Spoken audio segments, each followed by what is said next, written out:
Good evening. Thank you all for being here. Welcome to the last event, the final event for the Dallas Literary Festival presented by Southern Methodist University. The first person I want to introduce to you tonight is Pastor Richie Butler. And I have an echo. Anyway, Pastor Richie Butler is the senior pastor of the historic St. Luke's Community United Methodist Church in Dallas.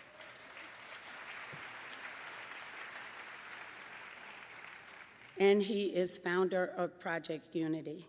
He also is the SMU Board of Trustee. And I'll stop there because I could read his bio until it was time to go home. And we don't have that much time. So welcome, Pastor Richie Butler.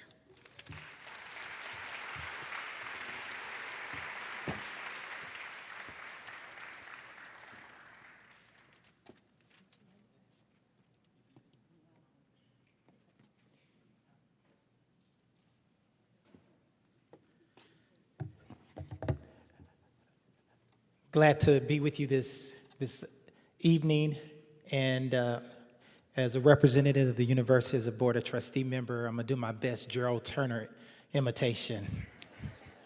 How are you doing? But welcome to this evening's conversation discussion, and we're so grateful to Sanderia Smith, Dr. Sanderia Smith, and those who have played a role in helping to bring this literary festival to fruition for this campus, for this community, for this country, for even this world, and for the role that words mean and have an impact in our society. And I don't know if we fully comprehend or realize that words change people.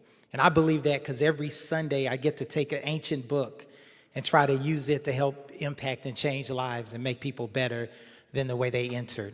And so I'm going to offer a word of invocation, and then we will move this program along. Let us pray. We thank you on this day for this moment.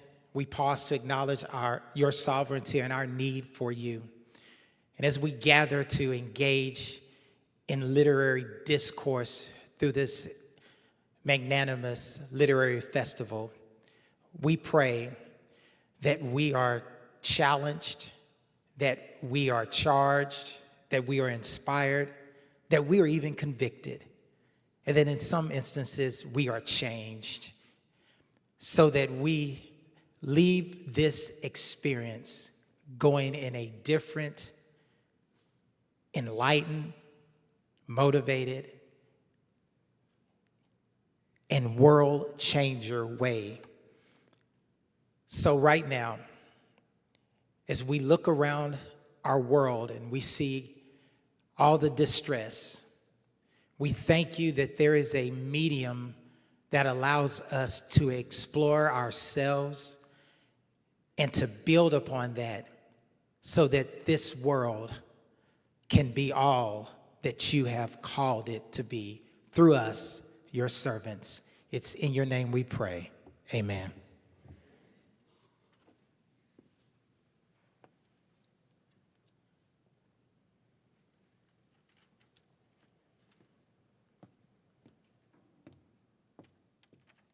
And I'm back to do a little housekeeping. First, we want to thank our donors for being here. Our donors for sponsoring this. And the first thing is the SMU Student Senate. Without them, we wouldn't even be here tonight. They selected the book, 1619 Project. And so we want to thank the Student Senate, the SMU Office of Diversity, the Lauren Embry of the Embry Foundation, the SMU Friends of the Library, PEN America, SMU Dedman College, the Gene and Jerry Jones Foundation, Ignite Arts Dallas, who's housed here in SMU. Without them, we would not, everything would have gone just crazy. Seriously, they've been a big help. SMU English Department, that's who I work for, and so thanks to them. Sarah and Tom Donning, the City of Dallas, and what I want to say about the City of Dallas in North Texas, we came together to put on this literary festival. It started March 12th. Some of you probably didn't even know that it didn't start on March 18th with our first main event, Keynote event, here at Dallas Hall at SMU, but it started March 12th. And a lot of the city organizations came together throughout the North Texas to bring you programs, the libraries, the cultural centers, Texas Theater, so Interrobang Books. We were throughout South Dallas Cultural Center, Deep Vellum Books. We were all throughout Dallas. And a big thanks because we moved our program from SMU Dallas Hall on Saturday to the African American Museum. And so we want to give a huge thanks to the African American Museum. And they allowed us to host all our events there on Sunday. The Tate Lecture Series, Dupree Miller and Associates, in the Dallas Mavericks. We want to thank all of them. But a special thanks go to the volunteers that helped for a long time, and especially Catherine Deloney, who's a senior today, Rod Kadazi, Austin Hickel, all seniors of SMU. They have been instrumental in bringing this to you. And then there were a couple other people, Ron Amber Deloney, who was our project manager, along with our professor here, Dr. Susan Norman, and Dr. Lori Stevens. Without them, we wouldn't be here. Without all of those people, we would not be here today. And also one other person who is a sophomore, Brian Price. So would you give all of them a round of applause, please?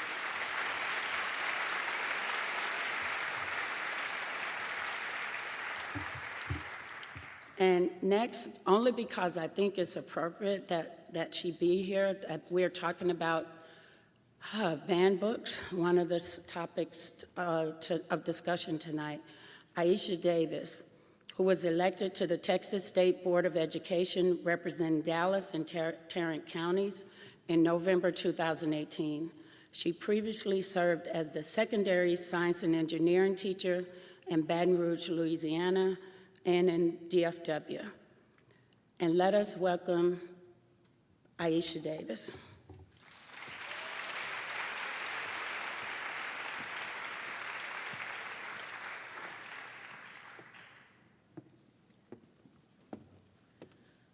Good evening, SMU. Good evening, SMU. Yes, that's my teacher.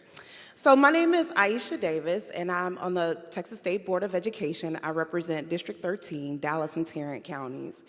And I first want to start by thanking Dr. Smith for having this amazing event. You know, literacy and a literary festival like this is so rich in culture, and I really appreciate having something free for our community. So thank you, Dr. Smith, so much for having this awesome conversation. Thank you. So one of our main duties on the State Board of Education is to make sure that each and every student graduates from a Texas public high school ready to take on the world. And we decide all of the curriculum and all of the knowledge that a student has to know before they can graduate from a Texas public school. So it's so important to make sure that we're adopting standards to make sure our students have all of the tools they need to be successful. This conversation tonight is so important for so many reasons. Right now, we're reviewing each and every social studies course offered in Texas public schools, from first grade all the way through 12th. This is the opportunity to add information, take out information, and change information. Well, don't clap yet. Don't clap yet. Unfortunately, this last legislative session, there was a bill that passed through that really limits what our teachers are able to teach in our classrooms when it comes to social studies and history. It started as House Bill 3979 and evolved into Senate Bill 3. And now our teachers have to go under this guise of what's critical race theory, and it strictly limits their ability to teach full history to our students. But within that same bill, the 1619 Project was explicitly named as a resource that cannot be used in our public schools. The information is so powerful, and it can do so much to change the trajectory of the future that they don't want our students to have hold of this knowledge. So you being here tonight is so important because you can advocate for our students in our schools and our teachers. And you're going to get so much knowledge today that you can go back and pass it and pay it forward. This conversation tonight is crucial to make sure that our students still understand the truth behind the history of this country. And we don't want to make any student feel bad. We want to empower each and every one of our students with the truth. And so that's what the 1619 Project brings. And it's my honor to be here tonight before you speaking about the importance of the 1619 Project.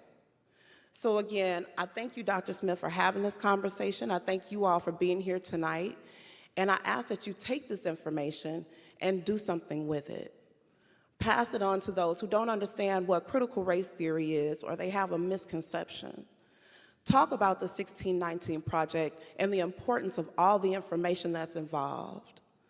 Use this to start building a better future for tomorrow, so when our students ask about who they are, they understand and we know more of what to tell them.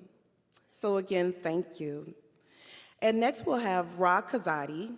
He's a Dallas, Texas native, based artist and athlete. Art influenced and shaped him into who he is today. He communicates humanity through his use of color and form. While working in both digital and acrylic paint, he captures the essence of the human form and condition.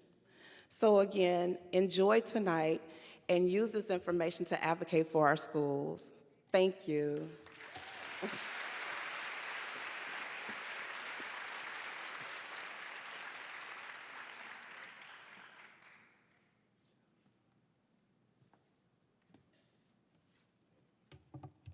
Hey everyone, how's everybody doing? Hi, I'm Ra Kazadi. I'm a football senior student athlete and here at SMU, and I was commissioned to do this painting. And I got really appreciate it. Yeah, well, when Dr. Smith and Catherine emailed me, I was really excited about this because I love reading, and being a part of just like the history of this festival seems like an awesome opportunity. And it was another reason it was really exciting is because I run a nonprofit called the Tate Collective here in Dallas. And literacy is a huge deal to us, and we try to help out in any way that we can. And when I heard the theme was resilience, I immediately thought of my little sister. She's right here in the front row. If anybody, but yeah, so I immediately thought about her and just kind of where literature and reading took her, how it influenced her to start prose. And, you know, as a black woman in America, it's hard enough. So I really appreciate literature. I appreciate what it did for my sister, and I appreciate the opportunity to be here today. This painting's also up for bid, so you can look at raw.betterworld.org. I think the bidding is up, but just check that out online. It's all over my socials too if you want to take a look. And I'm really pleased to announce Student Body President Austin Hickel of Lubbock, Texas, at Southern Methodist University, where he majors in economics, public policy, and at SMU he's a Hunt Scholar, Tower Scholar, Richard Fellow, Pi Beta Kappa, Truman Scholar, and recently named a semi-finalist for Fulbright. Yeah, really cool. It seems like a cool guy, right? So outside of SMU, he serves on the board of the Vogel Alcove, has worked for the Department of State, Department of Energy, 2 members of Congress, and has taught and conducted research in Kenya, Cameroon, Puerto Rico, and Senegal. So let's give him a hand. Thank you.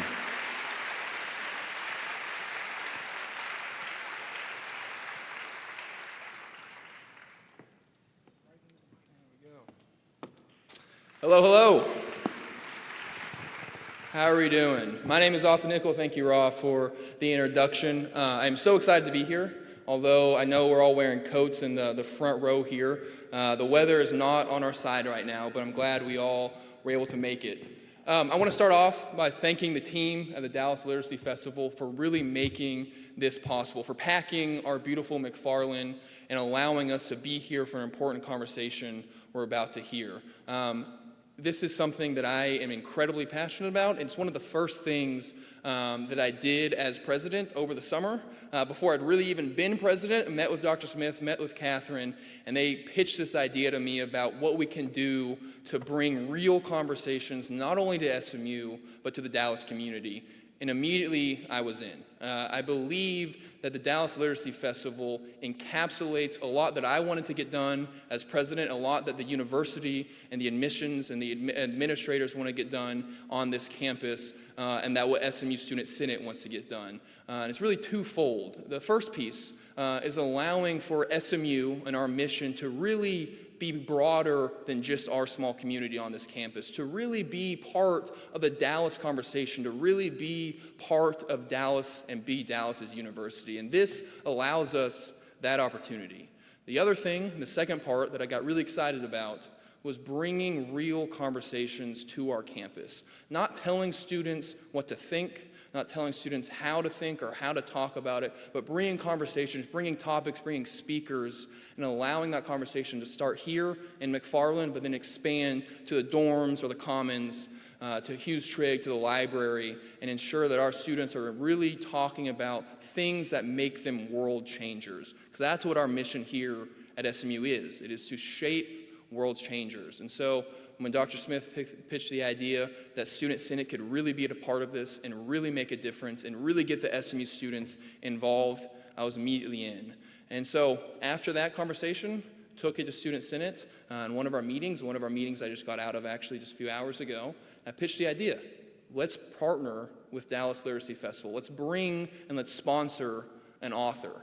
Now, being president, I deal with a lot of different ideas, opinions, and disbeliefs, and people arguing. Never in my whole time as president was there a decision that was so fast that I even forgot that I'd pitched it. It's like before I even finished the sentence, people already knew who we wanted to bring. And that was Miss Hannah-Jones, Nikole Hannah-Jones here.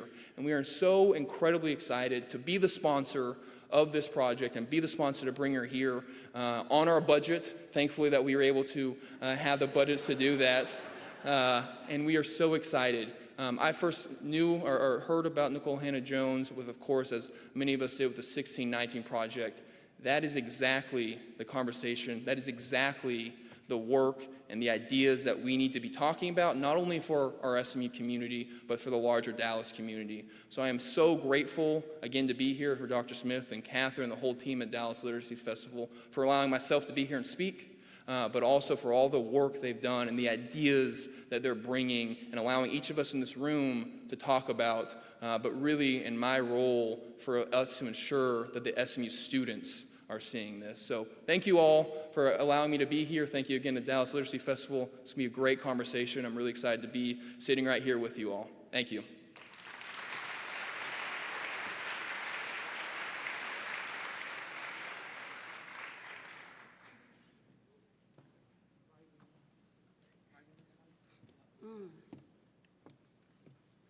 So now it's time for the main event. And we're so excited to have in this space Nikole Hannah-Jones. And Nikole is the Pulitzer Prize winning creator of the 1619 Project and a staff writer at the New York Times Magazine. She has spent her career investigating racial inequality and injustice, and her reporting has earned her the MacArthur Fellowship, known as the Genius Grant, a Peabody Award, 2 George Polk Awards, and the National Magazine Award 3 times. Hannah-Jones also earned the John Chancellor Award for Distinguished Journalism and was named Journalist of the Year by the National Association of Black Journalists. I myself used to be a member of that organization, and the News Women's Club of New York. In 2020, she was inducted into the Society of American Historians, and in 2021, she was named a member of the American Academy of Arts and Sciences. She also serves as the Knight Chair of Race and Journalism at Howard University, where she is founding the Center of Journalism and Democracy. In 2016, Hannah-Jones co-founded the Ida B. Wells Society for the Investigative Reporting, which seeks to increase the number of reporters and editors of color. She holds a Master's of Arts in Mass Communication from the University of North Carolina and earned her BA in History and African American Studies from the University of Notre Dame. Please join me in welcoming Nikole Hannah-Jones.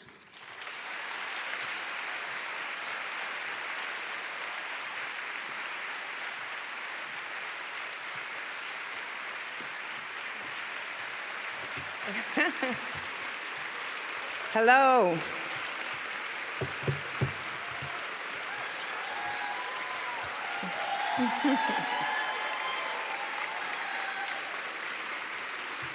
Thank you. Thank you. It's dark in here. It's kind of creepy.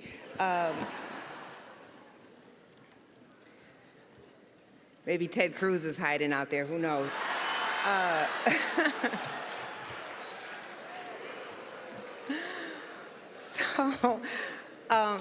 Thank you so much for that introduction. Thank you, everyone who has come out today. I am actually happy to be in Texas. I've been wanting to come to Texas ever since y'all tried to ban me from the schools.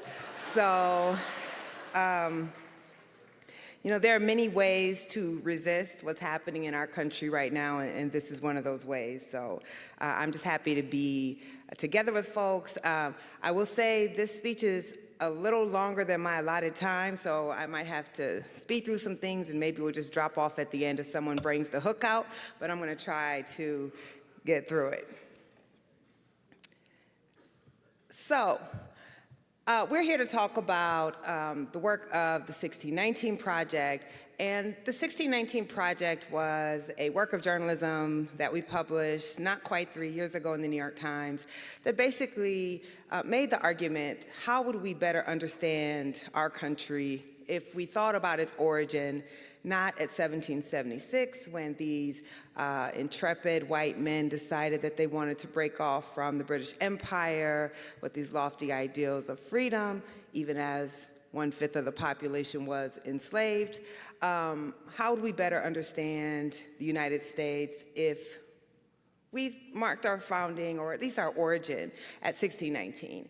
That so many of the defining tensions of American life can be traced not back to the ideals of 1776, but the practice of the beginning of slavery at 1619. And then, of course, through a series of essays, we really tried to show the way that slavery is a foundational American institution, that there's almost nothing older than slavery in the United States, in the 13 colonies that would become the United States.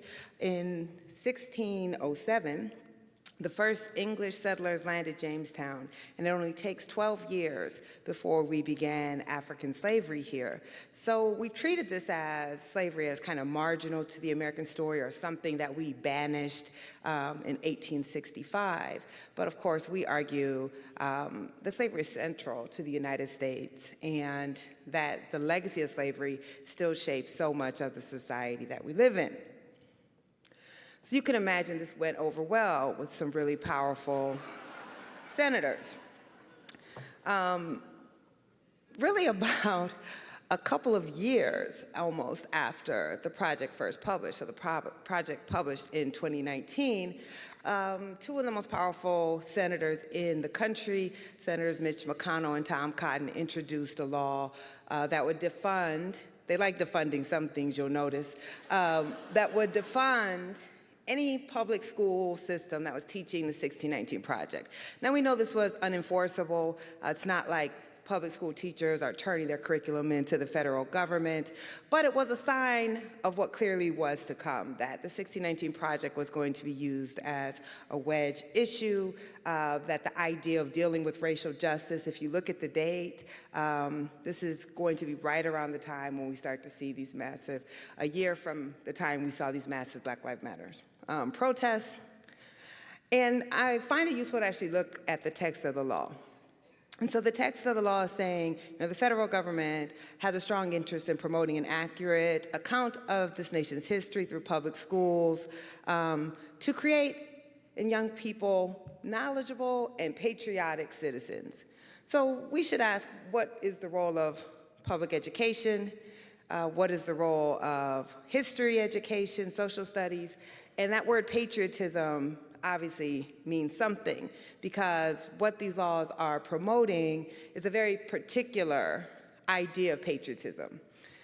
I would argue the 1619 Project is extremely patriotic, because to be a people who were the only people who were forced to come to the United States, who didn't choose it, and yet lay down your lives generation after generation to force the country to live up to its highest ideals seems to me the epitome of patriotism.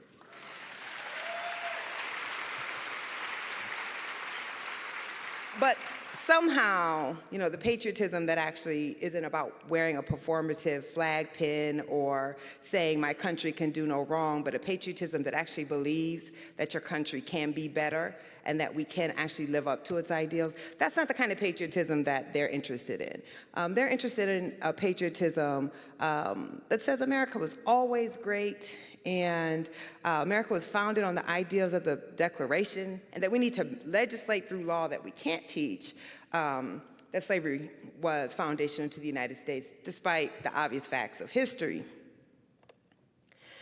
And it specifically targeted the 1619 Project, and then these would go on to become what are commonly called now anti-critical race theory laws, and the text of the project. And it calls the project a racially divisive and revisionist account of history that threatens the integrity of the Union.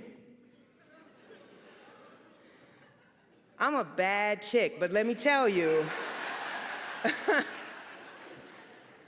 I'm not that powerful. If a work of journalism can threaten the very integrity of the Union, we don't have that much integrity then. That's clear. And I'm sure, their personal interest in this law had nothing to do with the fact that they both descend from enslavers. I just like to put that slide in. It's not really relevant to my talk.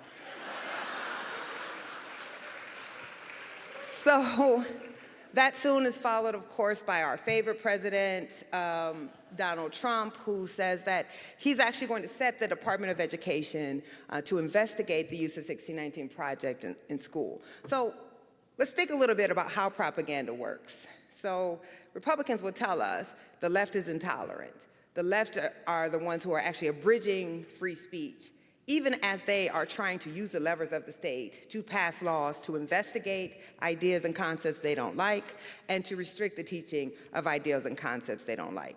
Some students protesting a professor or a speaker, that is actually exercising free speech. The First Amendment does not protect us against that. The First Amendment encourages that.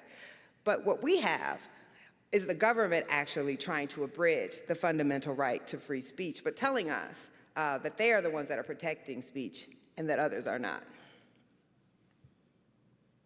So Trump convenes a panel, a 1776 commission. These people are very original. And this panel has no actual historians of American history on it, but it is supposed to provide the counter to the 1619 Project and kind of a template for public schools, and completely incidentally, he releases it in one of his final acts of the presidency on Dr. Martin Luther King holiday, and I'm sure that was not on purpose. And one of the first things that Joe Biden does when he comes in is he rescinds the report, and he actually, through the Department of Education, encourages public schools to teach things like the 1619 Project or stamped from the beginning in other anti-racist texts. Not forcing it, not saying it is mandatory, but on a list of reading, which has now since, of course, been rescinded due to political pressure.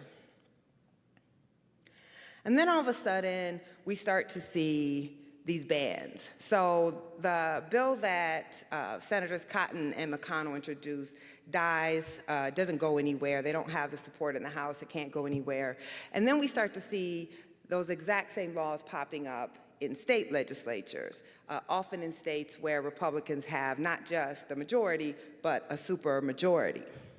So where does this come from? This idea that critical race theory is something very frightening. How many of you 2 years ago had heard of critical race theory? How many of you have heard of critical race theory now?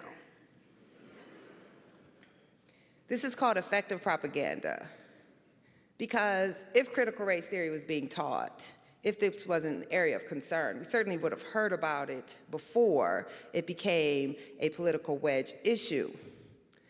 So what happened, right? We have all these laws now that are trying to ban what's called critical race theory. We have laws that are trying to ban the 1619 Project from being taught. And how did we come to all know about this thing that is so terrible? I've spent a lot of time thinking about it, probably because my work is being targeted, but also because I understand the power of who gets to shape our national memory and who gets to shape our understanding of our society. And so what happens is the 1619 Project comes out in August of 2019. It's fairly popular, sold out several times. And it did get some expected criticism from conservatives. I mean, I knew that that was going to happen. You don't create a project like this that makes the arguments that we make and not expect that there would be pushback. And frankly, I think that is a good thing. We should be debating our origin stories and how we understand our country. But then in June of 2020, of course, we watch a black man get lynched on national television. And I don't use the word lynching as hyperbole. You only use the word lynching to me when it is the actual lynching. Otherwise, it's disrespectful to the actual lynchings that our ancestors went through. But when an agent of the state engages in an extrajudicial killing in front of witnesses, that's a lynching. And that's what happened. And people take to the streets. And we see the largest protest for Black lives in the history of the United States and the history of the world, really. And these protests are different from other protests. They are multiracial, they are multi-generational. We are seeing them in big cities, but also places like, how do y'all pronounce it, Vidor? Where, you know, still no black people live there. And I was studying it because they were still fighting the federal government to integrate their public housing as late as the 1980s, right? So you're seeing protests in all types of disparate places. And then we're seeing, for the first time, majorities of Americans, but more importantly, majorities of white Americans are saying that they support the Black Lives Matter movement. 2020, after George Floyd's killing, was the first time since Black Lives Matter came into existence that a majority of white Americans said they actually supported the movement. So we're seeing people being pushed to, you could say the left, you could say more progressive, but certainly a more progressive understanding of how policing is impacting Black Americans' lives. And we're seeing that 1 in 10 Americans at the height of those protests said they participated in a protest. That's an astounding figure, that 1 out of 10 people in a country this large participated in a Black Lives Matter protest. And then we're starting to see the polling really move on this. We're seeing, again, majorities of all Americans, but particularly white Americans who have had the lowest support for Black Lives Matter supporting the movement. And then we're seeing that very large numbers of Americans are saying they've had conversations about race in their household. 7 out of 10 Americans, a very large number. So people are talking about race, people are thinking about race, people are supporting a movement for civil rights for Black Americans in a way that we had not seen in the country before. And people are starting to understand that racism is a primary obstacle. And they're understanding that because they're beginning to put together the lexicon of 1619, not just my work, but the work that the 1619 Project is built upon, the scholarship, the sociological research, as well as works by other activists and historians. And we're seeing all across the protests this evoking of the year 1619 and this 400-year legacy of structural inequality.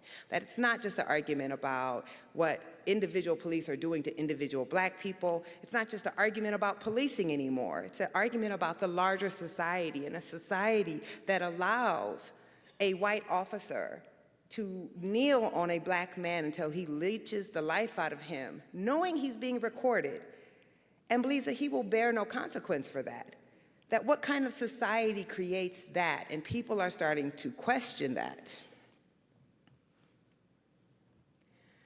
And this is probably some of the most astounding figures, which is that almost half, if you look at that third down, that red dot with the 45, almost half of Republicans are saying that structural or systemic racism is a primary obstacle for Black Americans. Of all the figures I've shown you, that's the most astounding, because we know Republicans are the party of individual responsibility. Where there are disparities, where there's Black suffering, they tend to think it is because individual Black people simply do not want to take advantage of the bounty of America, that we have some sort of cultural pathology, that somehow we are the only people in the history of the world who like shitty schools and crime and bad neighborhoods. This is the argument, but they're changing, right? They are watching these protests. They are listening to these conversations about systemic racism. I think the brutality of that killing opened people's hearts to maybe see there's an America that they didn't know. And the 1619 Project, as part of other texts, is providing a lexicon. It is making these connections, because the project, while people call it a history, it's about America right now. It just uses the history to help us understand the country that we live in. That 45% of Republicans had to have been a frightening figure for a little bit less than half of this country. And we know that these people then go to the voting booth and they flip very red states like Georgia. They flip Arizona. We see heavy turnout of Black voters in Georgia, sending the first Black man to Congress from Georgia since Reconstruction. Y'all can clap for that. First Jewish man from Georgia. We see heavy turnout of indigenous and Latino voters in Arizona, and they flip that state. And they take back the Senate, they have the House, and they have the presidency, and they oust the white nationalist president by 7 million votes, the highest margin of victory in the history of presidential elections.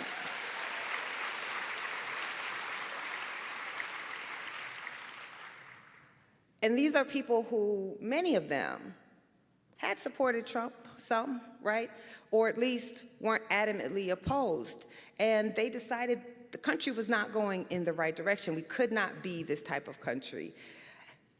And so we know that allyship faded very, very quickly. A year later, that support, white support for Black Lives Matter, had plummeted. I mean, part of it is, I guess, folks realized you don't change a 400-year system in a couple weeks of marching, and they got tired. But there was also something more than that. There was a reason we start to see the support turning, because that type of electoral margin, that type of understanding of structural inequality had to get a response. It could not and would not go unanswered. And there's a reason, because narrative drives policy. If you think inequality is being driven by people's individual choices because we have a fundamentally free country, an equal country, then you support policies to that end. But if you believe that we're not an equal country, that we don't have equal opportunity, that the legacies of slavery are shaping the inequality that we see, that our government played a role in the inequality that we still see, that people don't have the same chance collectively to succeed as other people, then you support policies to that end. But the policies to that end call for a fundamental redistribution of resources. They call for unsettling of power. That was not going to go down without a fight. So we started to see this rise in this thing called critical race theory. And you can literally trace it. The mentions on Fox News go from almost none to hundreds and hundreds of mentions every single day. And it's because Republicans are tapping into something innate in the American psyche, that going all the way back to the Bacon Rebellion in the 1640s, this understanding that race is the original wedge issue, that the way to divide people whose class interests, whose material interests, struggling people of all races, the way to divide them is to go back to the issue of race. And to tell white people, if black people get something, you lose. That if they are getting a status that's higher than yours, their ascension has to mean your decline. And that actually your vested interest is your whiteness. It is your whiteness that sets you apart. And you tap into that. And all you have to do is blow that little dog whistle, and we hear it because we've been primed to hear that for hundreds of years. And that's what the critical race theory phenomenon comes from. It is telling people, oh, now they want to tear down your monuments. They want to tell you that your heroes aren't your heroes. They want to say that your children are racist and that you're the oppressor. And so you have to push back against that. You have to save your country from these people who don't believe that America is great. And you see this language across the highest areas of government. I mean, Secretary Pompeo at the time, now this man's job literally is to go out into the world and promote American interests abroad. Why the hell is he tweeting about 1619 Project? I mean, it doesn't make sense, right, that someone in that position would be attacking a work of American journalism. Even if you hate the work of American journalism, you are the Secretary of State. But we're seeing all of these kind of coordinated attacks against 1619 Project and against, of course, critical race theory. And as Pompeo gets ready to leave office, what he says is, multiculturalism is not who America is. Now, just factually speaking, I mean, we've been multicultural since 1619. There were already indigenous people here, then some English colonists came, and then they brought Africans. So since 1619, there have been at least 3 whom we would call racial groups. So we have always been multicultural. That is literally how you define us. But also think about what it means to have the Secretary of State who is going out into a multicultural world, whose job is to promote our interests across the globe, who is arguing that multiculturalism is a bad thing and it is not who America is. And if multiculturalism is not what we are, then what are we? We are a white man's country to be ruled by white people? Because what is the counter argument to the idea that we're not a multicultural country? But we're going to see this as we start to see these campaigns to subvert the election, about who are legitimate voters in America and who are not. Y'all should have put some more batteries in this clicker. And the media is feeding into this, right? Because we are seeing, are there any math majors, math professors in here, statistics, anyone who can do math better than a journalist? Anyone? No? No math people in here? We're at a college campus. Okay.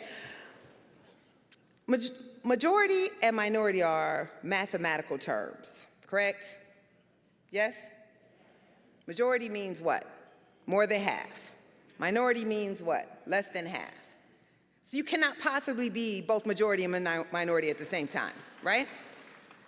So what are we actually saying when we see journalists who are saying we are going to become a majority-minority country?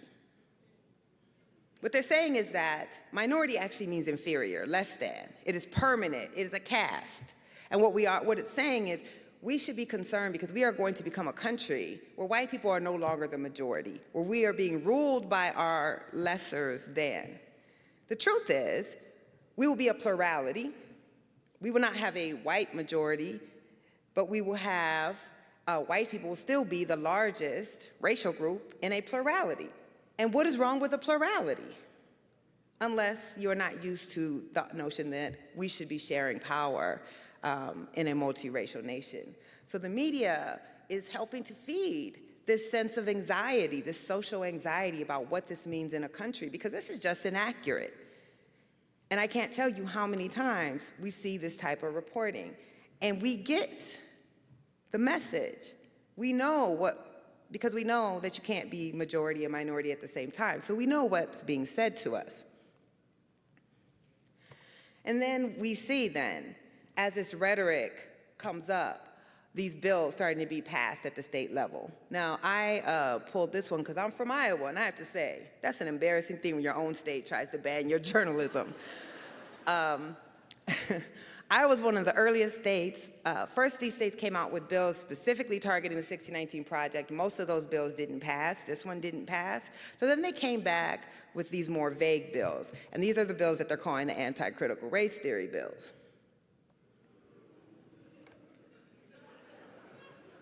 What, y'all don't like DeSantis? He's the only one trying to beat y'all's governor, right? So DeSantis uses the Board of Education, and so in Florida, the Board of Education has passed a rule that you cannot teach the 1619 Project to school children, not as a supplementary text, not as a work of literature. You are not supposed to teach this project in the state of Florida. 1836. Who knows what happened in 1836 in Texas? This is one of my favorite things because in 1836, of course, white Texans succeed from Mexico to found a slaveholding republic. That's what happens in 1836. This is why Texas leaves. Mexico abolished slavery. During the lead up to the Civil War, enslavers from other southern states wanted to go to Texas because they believed they would be able to continue slavery in the state of Texas. So think about a state with a black population the size of Texas that is passing or seeking to pass an 1836 project to promote a patriotic education.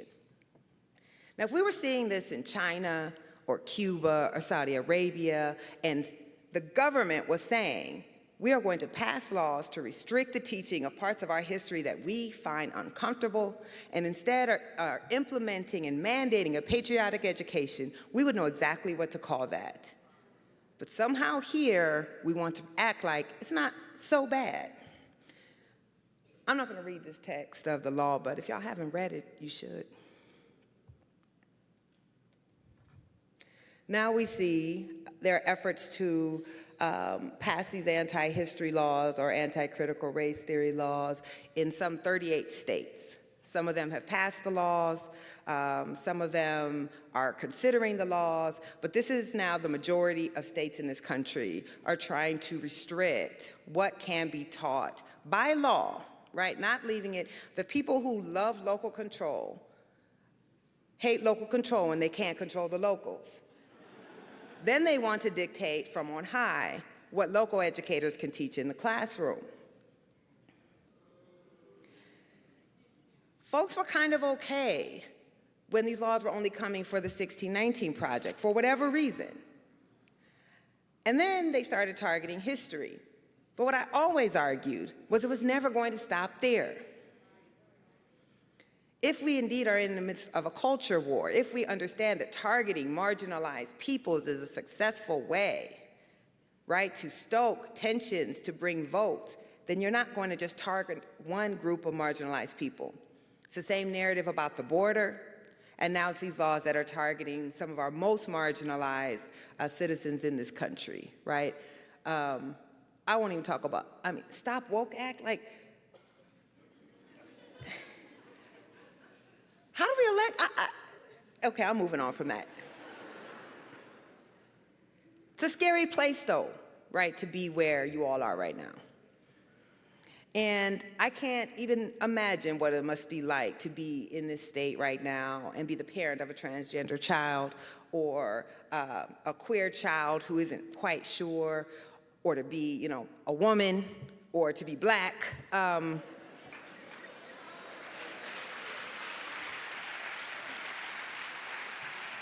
So I make this slide really big, and this is like the biggest screen I think I've ever had my PowerPoint on, but it's good because y'all clearly need to get the message that healthy societies don't ban books.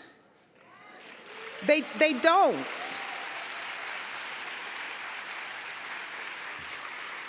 I read many texts in school that made me uncomfortable. I had many uncomfortable moments. I read when I was in college. I took a class on the Holocaust. I read Mein Kampf. It's a terrible text. But how could I understand what happened in Germany without understanding the thinking of the man who orchestrated it? We don't go to school. We don't live in a society just to have our worldviews confirmed and affirmed. The entire point of education is to challenge us, to make us think, to expose us to things that make us uncomfortable.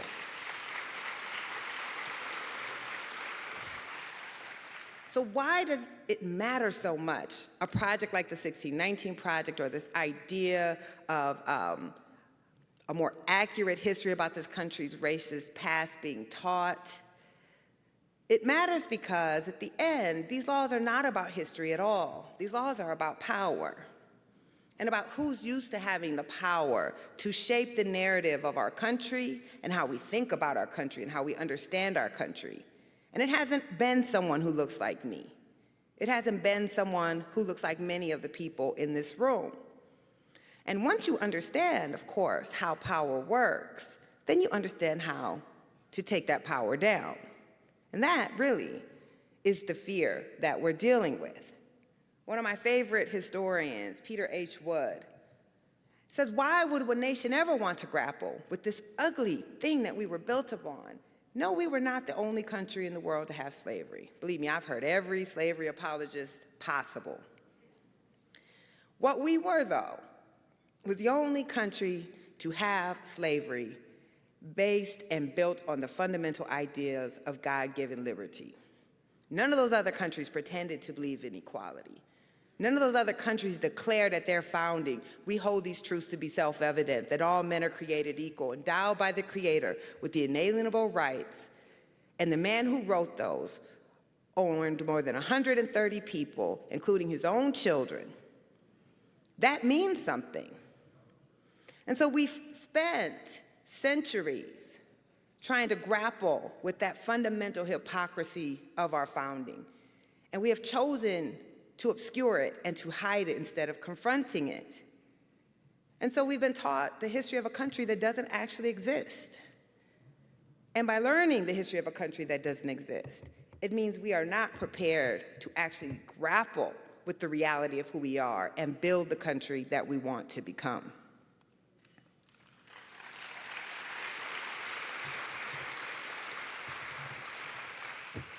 So I think, we should be clear. I've been reading a lot of historians and philosophers. I've been reading a lot on fascism, on authoritarianism, on how democracy erodes, because I realize we don't really understand when people throw those words around, what does it mean? And what does a society look like when you start to lose democracy? And one of the people I've been reading consistently is historian Timothy Snyder. And he published this piece in the New York Times Magazine a couple months ago. And he said that the war on history is a war on democracy. And I believe that he's right. Because again, you don't see democracies, healthy democracies, passing memory laws, which is what he called them. He compared what we're starting to see now in America with these laws being passed, with these book bans, with these efforts to purge certain texts from the library. Down in Florida, DeSantis is even targeting private companies and saying that they can't teach certain things, and there are records requests being put in for key words that are considered to be on the banned list, that this is what you saw in Eastern Europe as Eastern Europe started to succumb to authoritarianism. And we are again seeing this being legitimized by people who are considered moderate or neutral journalists. I mean, how many times have we heard this notion that we have an anti-woke problem? I hate when people take our slang. They just mess it up. Then we can just never use it again.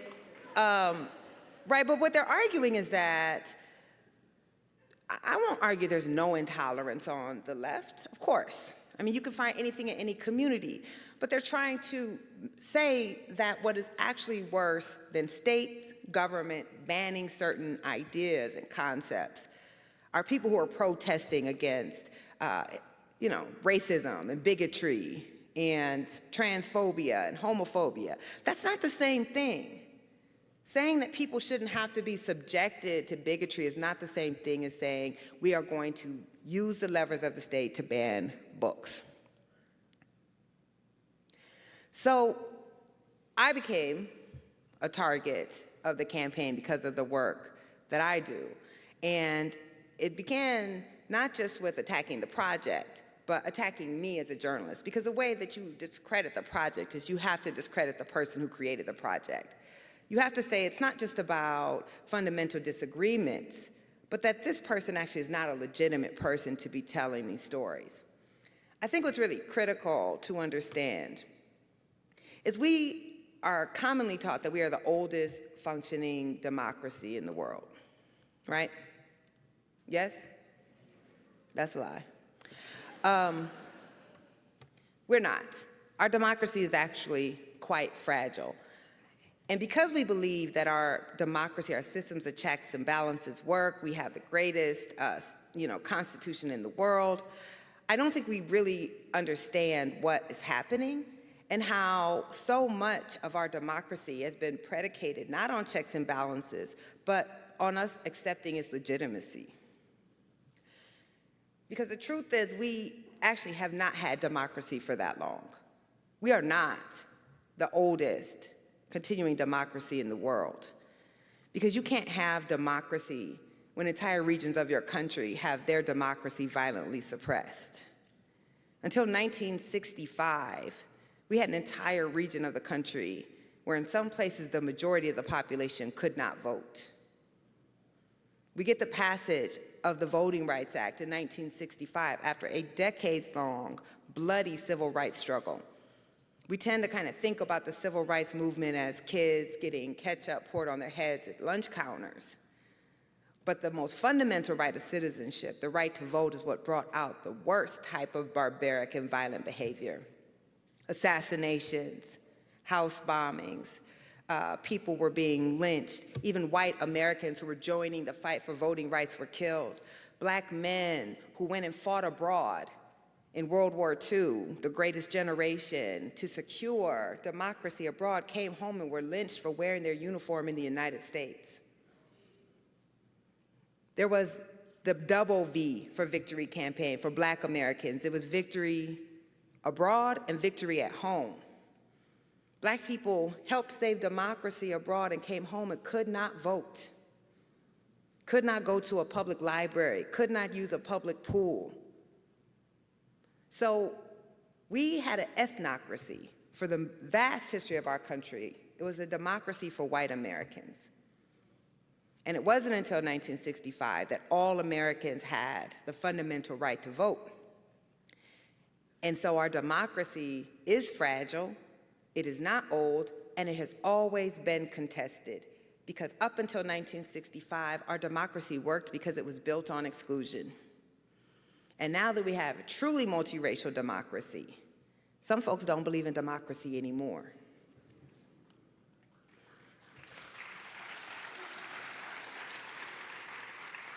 It's not incidental that the same states that are passing these anti-history laws, these memory laws, are also passing anti-voter laws, including Texas, of course, including Florida, including South Dakota. Go down the list. These things go hand in hand, right? The narrative drives the policy. So if the narrative is saying these people want to take your history, your culture, your heroes, then the narrative then drives the policy that says these shouldn't be the people deciding our elections. These shouldn't be the people deciding the direction of our country, because they want a different country than the one that we've always had.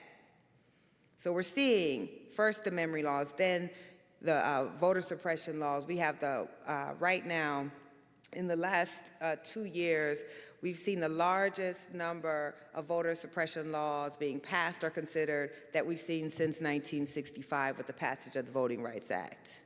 And it is happening all over the country. And not only are they doing things that are kind of more typical, voter ID, making it harder for people to vote, they're trying to pass laws that say, we can overturn an election in our state if we don't think it's legitimate. We can overtake the local electoral board and control that. So what they're saying is, if we don't get the Democratic small d results that we want, we can overturn them. We've seen this before. It's in that period that was called redemption at the end of Reconstruction. We are at a place now where scholars of democracy are warning us, right? We are the proverbial frog in the kettle, where the temperature is getting turned up and turned up and turned up, and we don't really realize it because it seems mostly like every day our lives are still kind of the same and okay. But scholars of democracy, dozens of them, have been writing letters to the editor. They have been saying, our democracy is eroding. It is dangerous. It is not secure. Ooh, that was too far. Oh, I look good in that. That was too far.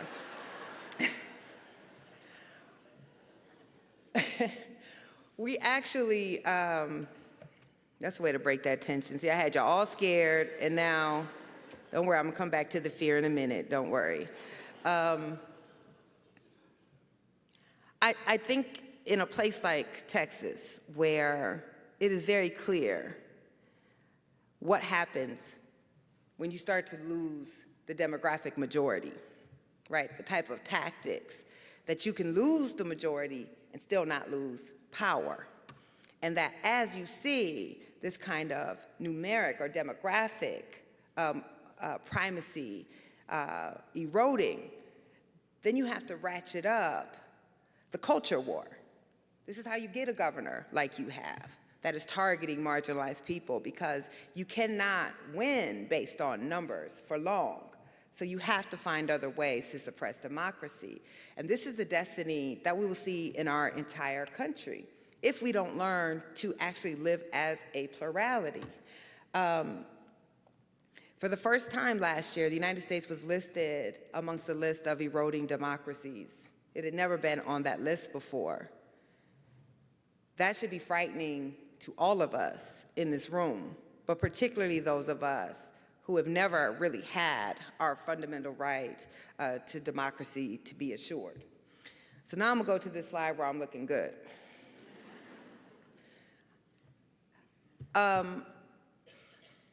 Y'all may have heard about this little debacle I had last year at the University of North Carolina, which of course was my alma mater. I was asked to come teach there as a night chair, which is one of the most prestigious chairs in journalism, if not the most prestigious chair in journalism. And because of political interference by a wealthy donor and a politically appointed board of trustees, I was denied a tenure vote. And I, of course, then forced them to vote for me and then turned them down, which was like one of the best days of my life.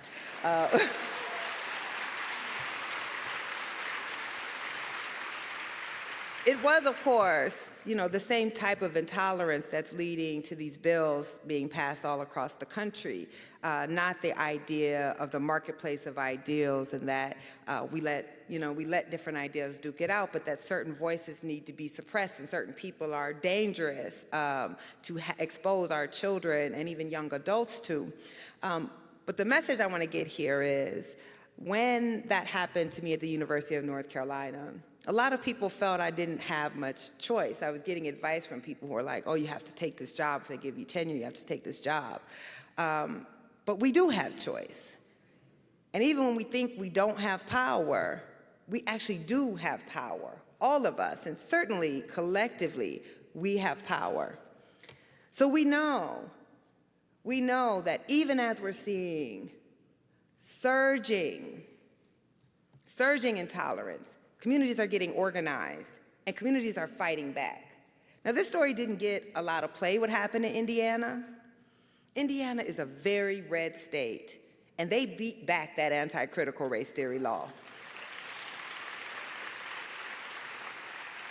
Those communities organized with the business community, educators, activists, and parents, who I actually think most parents don't support these bans, and in fact, the polling shows most parents don't support these bans. But we weren't organized. We didn't take it seriously. So communities are organizing, and they are fighting back, and we are seeing communities start to, there was another community in Tennessee that turned back one of these laws. There's organizing in Virginia right now, and I hope that there's going to be organizing in the state of Texas.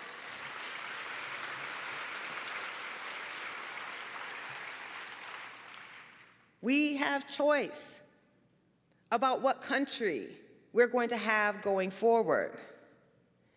Believe me, if we don't protect our most marginalized, they're coming for you next. There are no safe states. I live in New York, and sometimes people in New York can be like, oh my God, at least we're not like Texas or Mississippi or Florida. But what happens here absolutely affects what happens in our country. There's no safe states. You guys are the template, right? Your anti-abortion bill is now being copied in other states. These anti-CRT laws are being copied in other states. You all are the template, but we are not powerless. The difference is we have to collectively say we refuse to be the country of our past, that we want to build the country of our highest ideals. And it's so dark in here because I really want to look y'all in the eyes when I say this. I got to put it back on my bright slide, but that doesn't work for this deathly message I'm trying to give right now. I think many times we get bogged down in hope. Americans are obsessively optimistic. We look to the past and we say, things used to be really bad back then, but it's not like that anymore. And then we look to the future and we're like, we're always making progress. Progress is natural. So yeah, things aren't great right now, but they'll get better. They don't get better unless we make it better.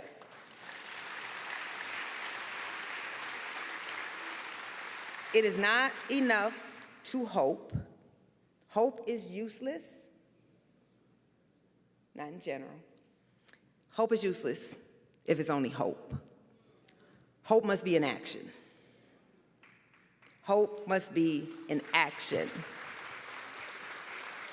So your senator today, what's his name? Cancun Cruz, they called him. He quoted Dr. King today. Because everybody only knows that one line from that one speech.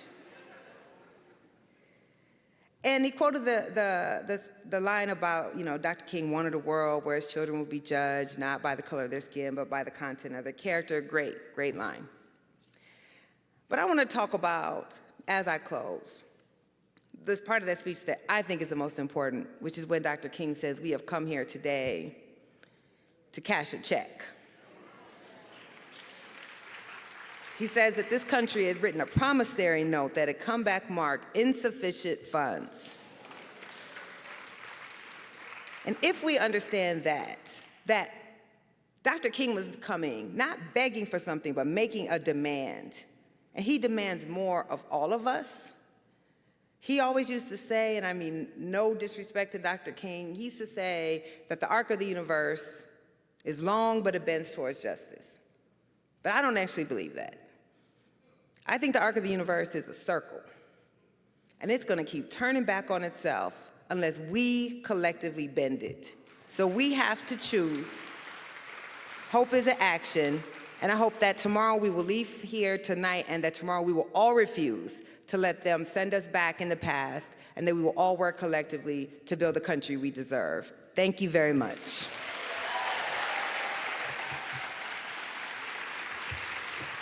Thank you.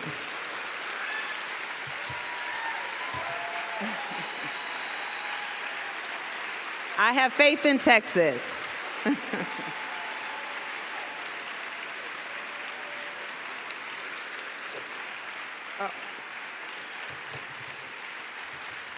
You wanna go over here?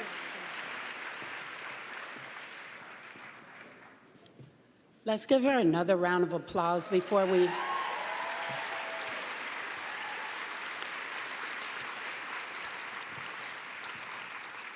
I've collected questions from the audience, and we're going to sit down and have a little talk with your questions, first with mine, so bear with us. I thought I was going to answer from both chairs. Thank you, that was wonderful. Thank you. They're still asking questions. I'll start because I live here and now, but my hometown is Arkansas. And one of the things that I picked up today was, not today, but I already knew this, and it's prevalent here, and I want to ask you if you find the states with the lowest literacy rates, like say for instance, the state of Texas has the 4th lowest literacy rate. It is, Texas ranks 49 out of 50 among states in the percentage of adult population and with a high school education. And they rank 46 out of 50 states for the number of libraries per person. And ranked 3rd is Florida. So do you find that those states are the ones that are in particularly wanting to ban these books, ban books? First of all, can we just compliment how fabulous she looks in this red right here? Just over here looking all fierce. Not to be, Well, thank superficial, but you look great. Thank you very much. Well, we're matching, right? You were inspired by my hair, probably, right? Yeah. So that's a good question. I haven't looked at the data in that way, but I don't think so.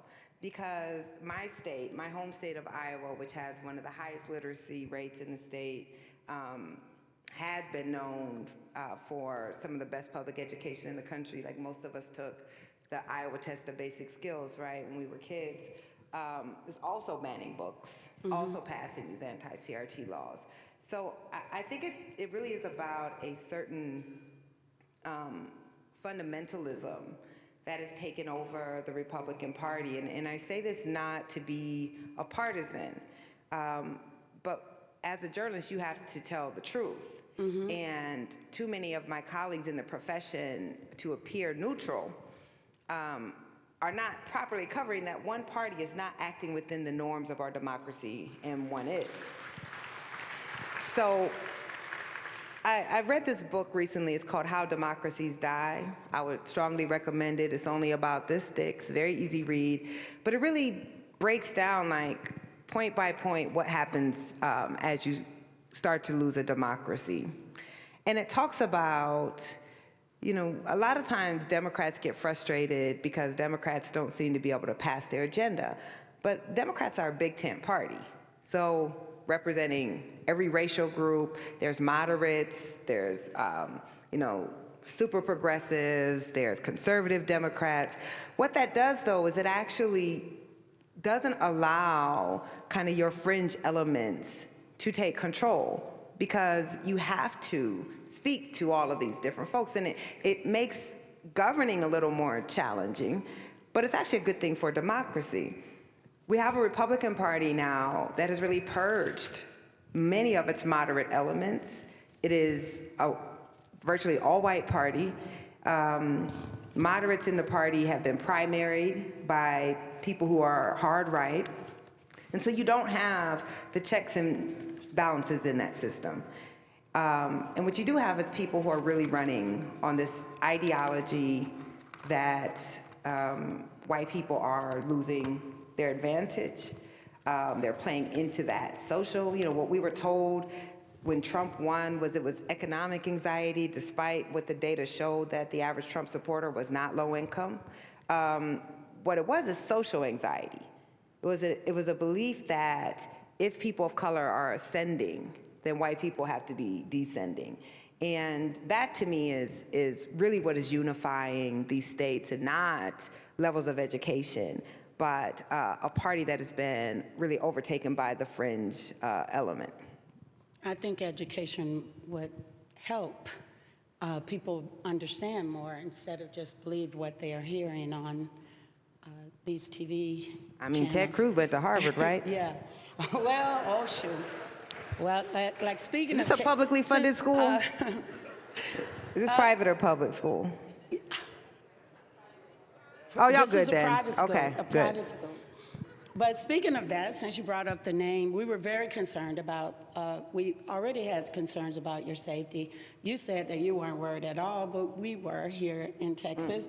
And then Ted Cruz just grilled Judge Jackson today in the confirmation hearings, and a lot of it had to do with the 1619 project.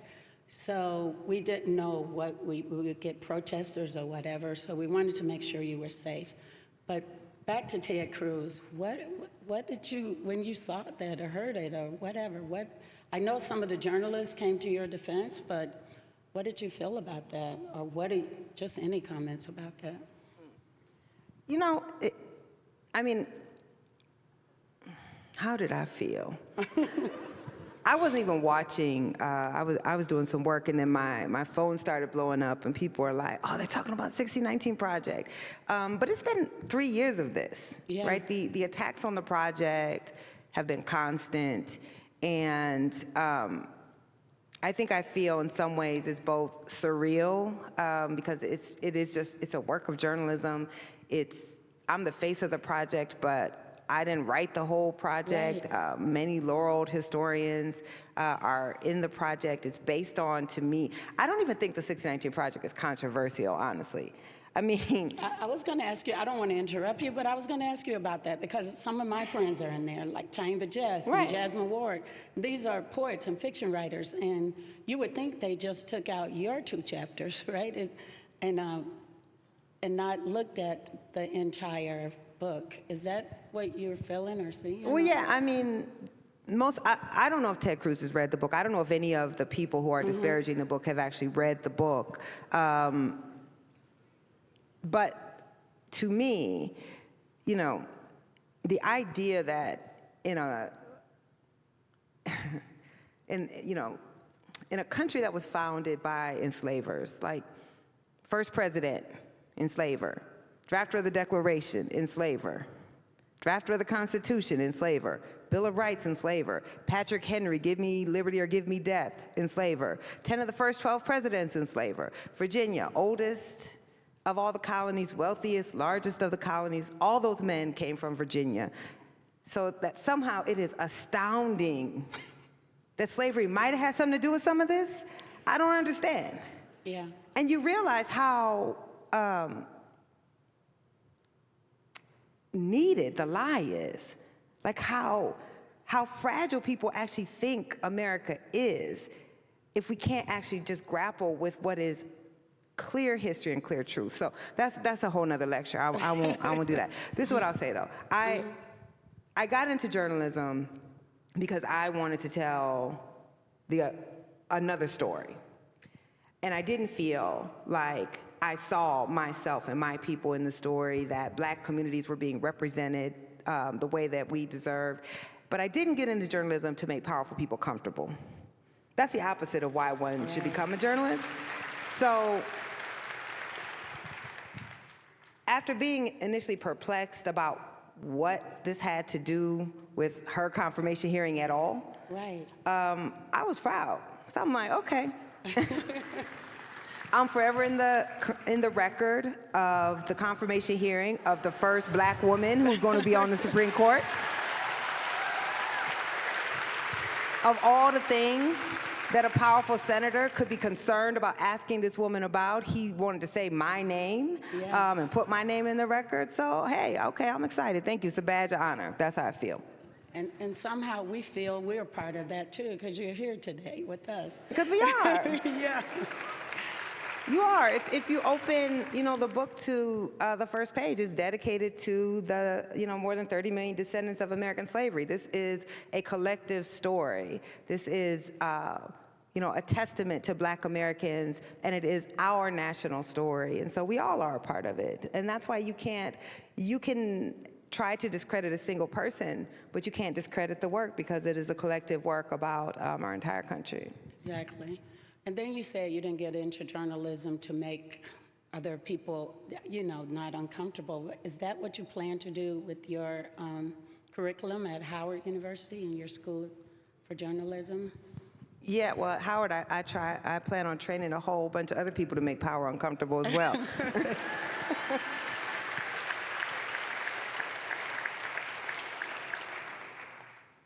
That was the shortest answer I ever gave. I was waiting on you to continue. So, like, while we're on journalism, digital, like we had a panel on journalism, what's the state of journalism in America today, with Charles Blow was one of the participants on Sunday, and we talked about digital journalism.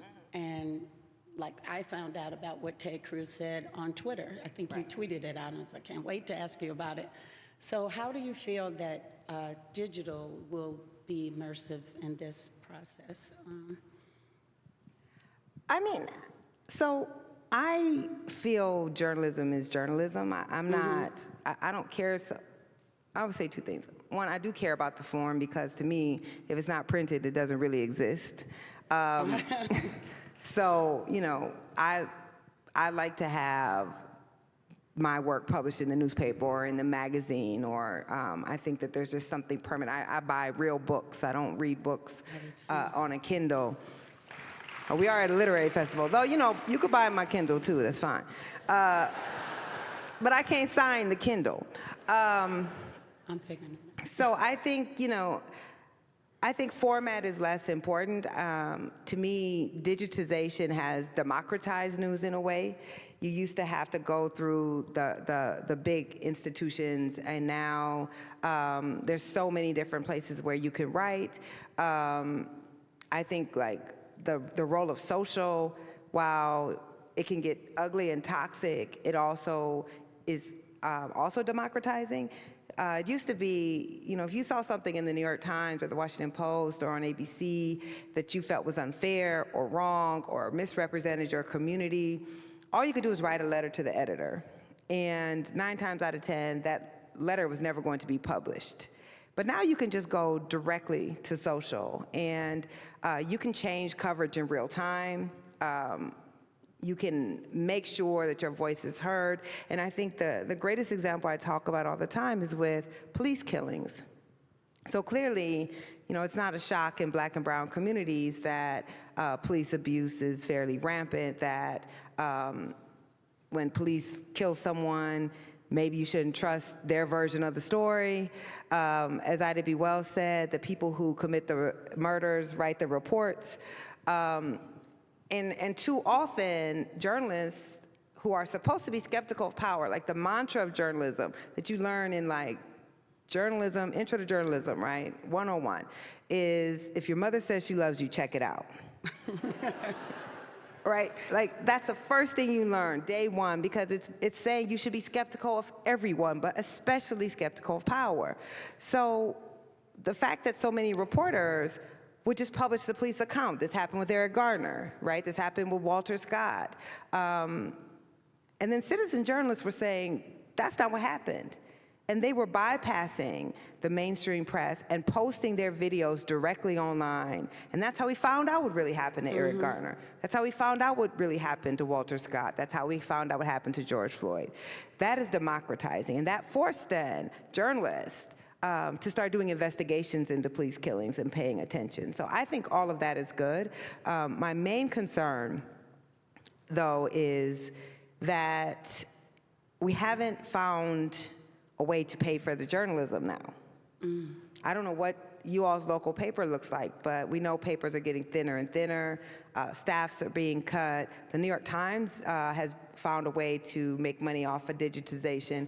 But how many of y'all, y'all tweet at me all the time. I'll tweet an article and you'll be like, oh, it's behind the paywall. How you think we get paid to do journalism? I don't understand, right? This idea that journalism, which costs a lot of money to produce, right? The reporters who are in the Ukraine, that is extremely expensive. The 1619 Project was extremely expensive to produce. And now we have this idea that people should not have to pay for it, that it should be free. And what has happened then is, we're really seeing the death of local news.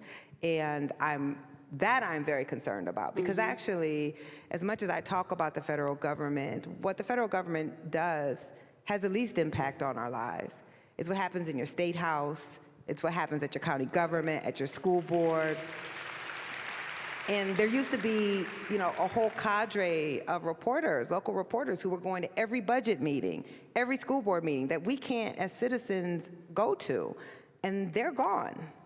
And if you don't think that the people in those positions know that the watchdog is gone, they do.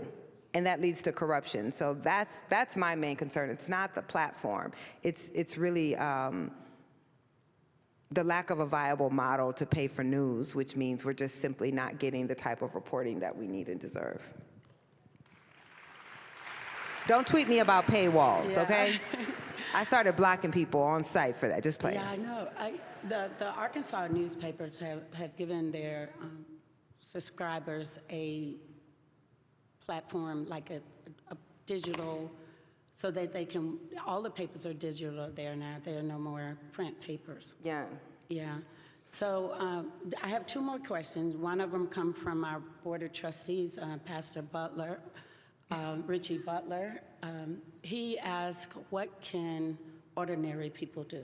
We see you out here everywhere, like saying what you mean and what democracy is, and the 1619, which I was surprised that so many people didn't know about that.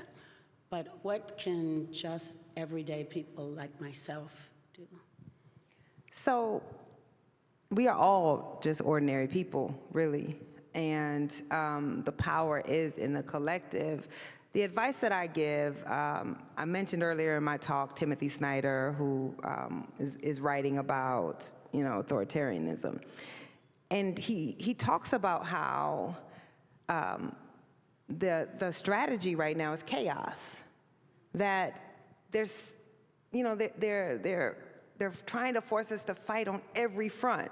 Do I fight against the anti-history laws? Do I fight against the anti-trans laws? Do I fight against the reproductive laws? Do I fight budget cuts to public education or privatization education? All of these things. And the chaos then debilitates us because it seems too big, there's too many things to fight. And what he said, which really stuck out to me, is pick your institution and fight for that.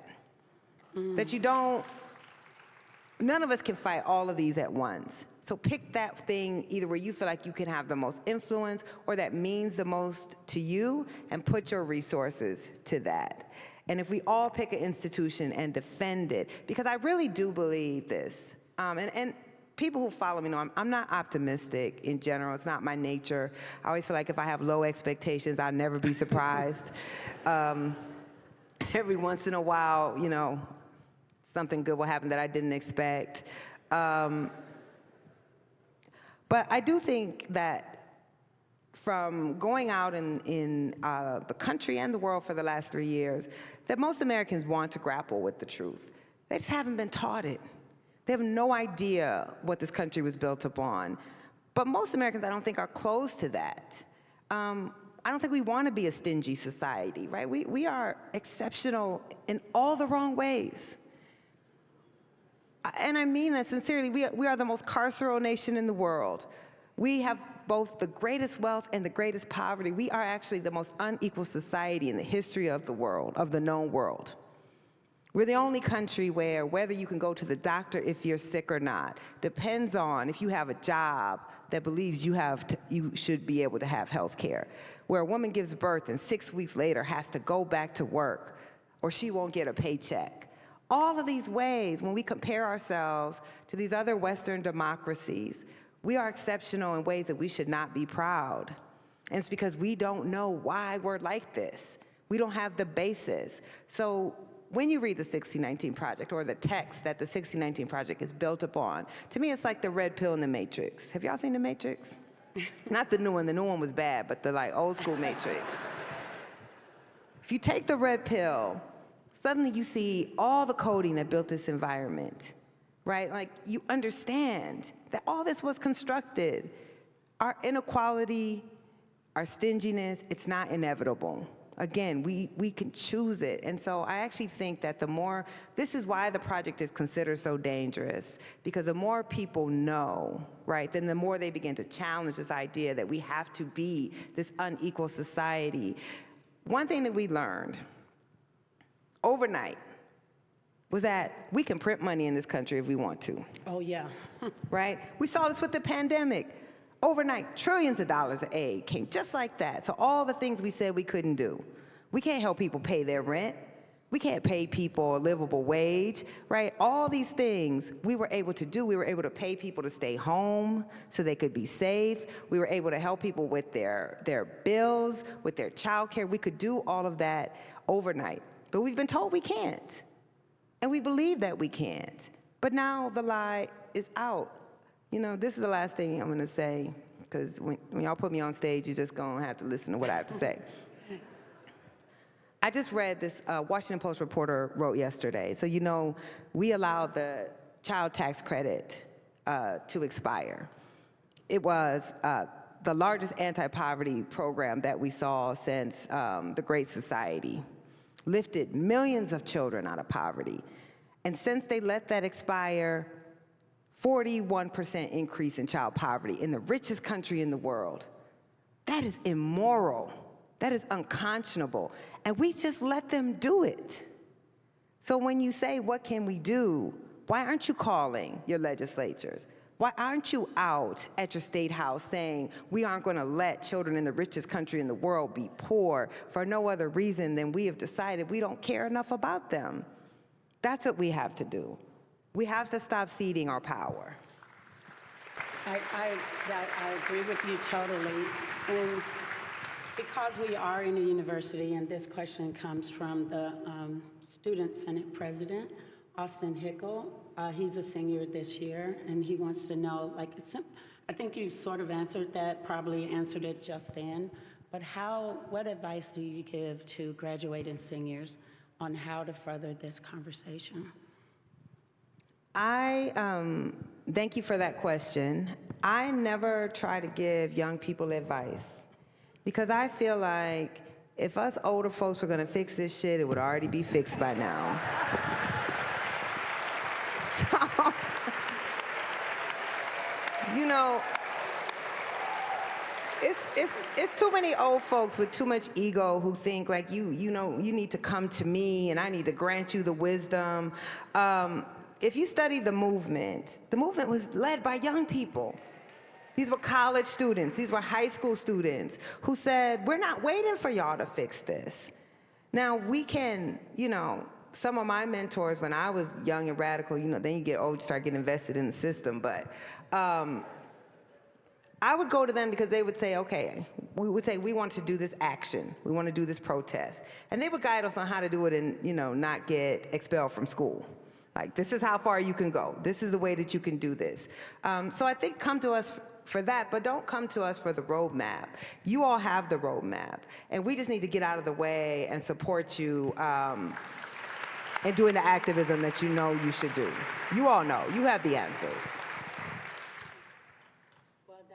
That's it. Oh, that's the end of our question and answer session. We do have one more thing. Yeah, if you could up here. Let's give like there's three endings to this, but eventually it will be over, I promise. Oh, I'm sorry. Let's give our Student Senate a round of applause. Will you guys stand, the people here from the Student Senate? Okay.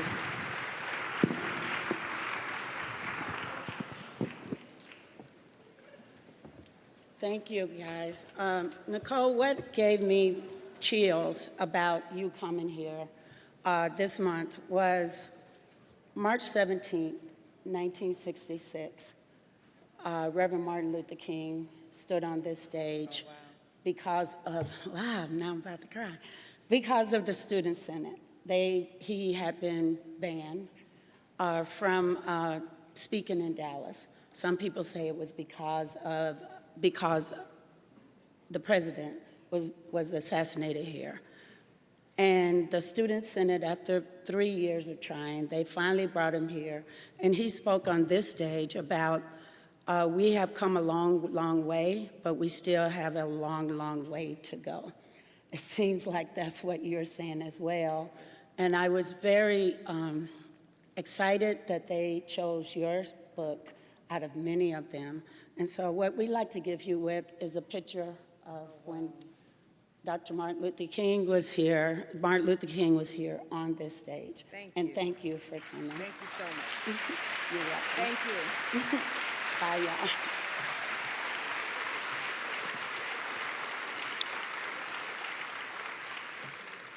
Thank you all for coming. It has been an amazing literary festival.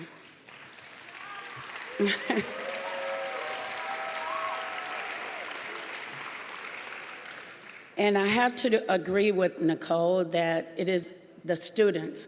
And if you've been around for this literary festival, you have seen the students at work, from the Student Senate to artists. Don't forget, I've already put in my bid on Ra Ghazati's painting.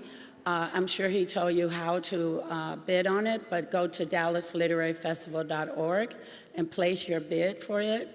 I also want to thank the Dallas businesses. They actually, since Friday, they have had something about this festival on the Dallas skyline. And we don't appreciate how they feel about literacy and literature and how you are. I can't see you very well from up here, but I can see that it's more people than I thought it would be.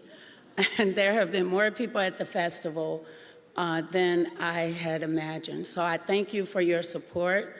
We are looking forward to being here again next year, and we are going to starting and stopping this literary festival in Dallas. And what this has shown is that there's a great need for it, and you guys will show up and support it. So thank you. Nikole's books are for sale in the lobby. We are worried about her safety, so we were concerned about that and didn't have a public book signing, but please go ahead and purchase a book. It is worth the read, and we actually taught it in my classes, creative writing classes. So please and thank you, and be safe, and look in the Dallas skyline and see how they are supporting the Literary Festival. Thank you again.